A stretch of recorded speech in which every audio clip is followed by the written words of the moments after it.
नेपालमा चाहिँ अब बिजनेसहरू कसरी चलिरहेको छ भने सुरुमा पहिले इतिहास हेर्दाखेरि चाहिँ के पाइन्छ भने नेवारहरूले नै लासा नेवार भन्ने पाइन्छ। लासा नेवार भनेको चाहिँ तिनीहरू चाहिँ लासासँग कारोबार गर्ने, लासामा सामानहरू लाने अनि लासादेखि सुनहरू ल्याउने त्यस्तो काम गर्थे। 2 महिनाको जर्नी तिनीहरूले जर्नी लिएर यात्रा गरेर तिब्बतसम्म पुगेर कारोबार गर्थे, कलकत्तासँग कारोबार गर्थे। त्यस्तो थियो। 2 महिनामा पनि धेरै टाइम लाग्थ्यो। तर अहिले चाहिँ अब नेपालमा बिजनेसहरू बिस्तारै बढ्दैछ। किनभने अब बिजनेसबाट अब पैसा कमाउने हो। अनि नेपालमा चाहिँ अब अहिलेको परिस्थिति हेर्दाखेरि चाहिँ के छ भने नेपालको इनर्जी सेक्टर अनि टुरिज्म जस्तै माउन्ट एभरेस्ट चढ्नेहरू मान्छेहरू पनि धेरै टुरिस्टहरू पनि आइरहेको छ। अनि प्लस हाइड्रो इलेक्ट्रिसिटीबाट पनि नेपालले पैसाहरू कमाउँदैछ। त्यही अनुसार अब तिब्बतहरूको इन्डियातिर नेपाली कार्पेटहरू विश्वमाझमै अहिले त युरोपतिर अमेरिकातिर पनि पुगिसकेको छ। त्यही भएर अब बिस्तारै यो ट्रान्सपोर्टेसनको इजी फ्लाइङ एरोप्लेनदेखि फ्लाइट गरेर धेरै नजिक भएको कारण चाहिँ धेरै अब 2 महिना नै हिँड्नु परेन। त्यही भएर चाहिँ अब पहिलेको जस्तो अब लासा र कलकत्ता इन्डियातिर मात्र सीमित छैन। अहिले चाहिँ दुनियाँको हरेक ठाउँमा पनि बिजनेस मान्छेले गर्न सक्छ। नेपालीहरूले प्रोड्युस गरेर बेचिरहेका छन्। जस्तै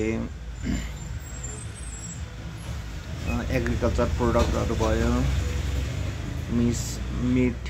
मिट मासुहरू, माछाहरू अनि मेडिसिनहरू जस्तै। अनि त्यस्तै गरेर इन्टरटेनमेन्टको लागिहरू पनि बिस्तारै देश विदेशमा जस्तै नेपाली फिल्महरू लागिरहेको छ।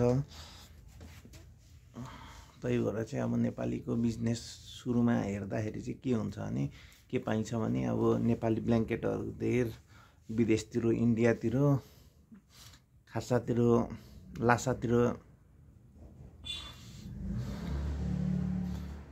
लासातिर जाने एकदम क्रम थियो। हुँदाखेरि पहिले अब के भयो भन्दाखेरि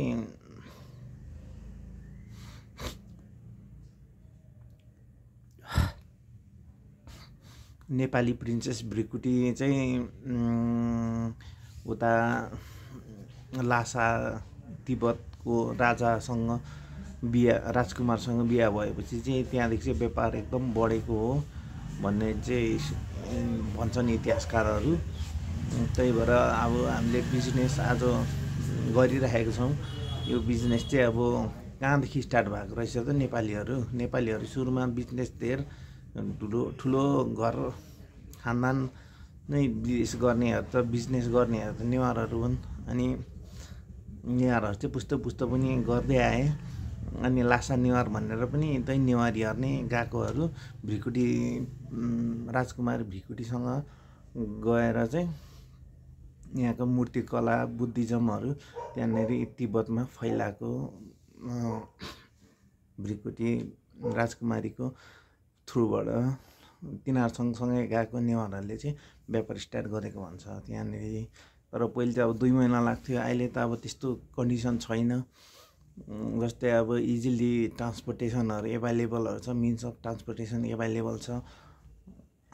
अब समुद्री पोर्ट नभए पनि एयरवे हाइवे गर्दै इन्डिया थ्रु चाइना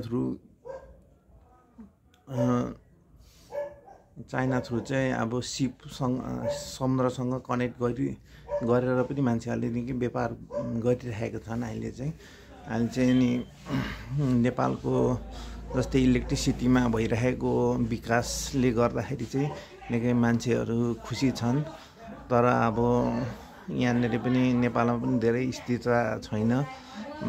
भर्खरै अब गृह युद्ध पनि भयो, सिभिल वार पनि भयो, माओवादीले सिभिल वार पनि गरे, त्यसले पनि गर्दाखेरि धेरै मान्छेहरू विदेशिनु पर्यो। अनि अहिले चाहिँ रेमिटेन्स नै मेन सोर्स भइरहेको छ। त्यो चाहिँ एकदम गलत भइरहेको छ, किनकि यहाँको जनशक्तिहरू चाहिँ बाहिरतिर गइरहेको छ र देशले धेर सामान एक्सपोर्ट गर्नु पनि जनशक्तिको कारणले गर्दाखेरि सामानहरू प्रड्युस गर्नु नसकेको र एक्सपोर्ट गर्नु पनि नसकेको, मान्छेहरूमा बिजनेस गर्नुपर्छ भन्ने एउटा सोच पनि नभएको कारणले चाहिँ अब देश चाहिँ अलिकति पछि परेको छ। तर अब भन्छ नि, अब राजाको पनि एउटा, राजाहरूको पहिले पालामा हुँदाखेरि अब राजाको एउटा सबभन्दा इम्पोर्टेन्ट कुरा चाहिँ के हो भने उसले अर्थतन्त्रमा कस्तो छ त, कति पैसा खेलाउन सक्छ अनि कसरी देशलाई चाहिँ विकसित गर्छ भन्ने चाहिँ एकदम इम्पोर्टेन्ट हो। त्यही भएर अब नेपालको चाहिँ अब इतिहास हेरेर अपर्च्युनिटीहरू बनाउँदाखेरि हामीले चाहिँ इतिहासदेखि गर्दै आएको, ट्रेड गर्दै आएको, तर भर्खर चाहिँ हालै चाहिँ अब लासाहरूसँग युद्ध परेर इन्डियाहरूसँग पनि अलिक कन्फ्लिक्ट भएर चाहिँ हाम्रो अब व्यापारहरू स्टप भइरहेको छ। नत्र त अब हाम्रो पनि विदेश नीतिमा चाहिँ त्यो स्टेबल बनाउने अनि मित्रता गरेर व्यापार बढाउनु पनि सकिन्छ। त्यो चाहिँ पोलिटिक हिसाबबाट भयो। तर अनि यहाँनिर चाहिँ प्रड्युस हुनु पर्यो, जस्तै अब एग्रिकल्चर भन्ने खेती किसानीबाट पनि अब फुडहरू प्रड्युस भयो भने अब यहाँलाई सस्टेन गरेर, देशलाई सस्टेन गरेर विदेशतिर पनि बेच्न सकिन्छ। तर अब बिजनेस चाहिँ सुरुमा त अब यहाँको लोकल प्रोडक्ट्सहरू एक्सपोर्ट गर्नु सक्नु पर्यो। इम्पोर्ट गरेर पनि मान्छेहरूले अब धेरै जस्तो मान्छेहरूले चाहिँ सामानहरू बाहिर विदेशदेखि इम्पोर्ट गरेर ल्याएर मान्छेहरू धेरै धनी भइरहेका छन्। जस्तै अब अटोमोबाइल सेक्टरमा हेर्दाखेरि प्लेनदेखि लिएर हरेक कुरा चाहिँ अब विदेशदेखि यहाँ नेपालमा ल्याइरहेको छ। त्यही कुराहरू चाहिँ अब नेपालमा प्रड्युस गर्नुपर्छ। त्यही हो अब बिजनेस चाहिँ नीति त्यही बनाउनु पर्छ देशले, अनि चाहिँ देश विकास हुन्छ। Thank you for watching, like and subscribe.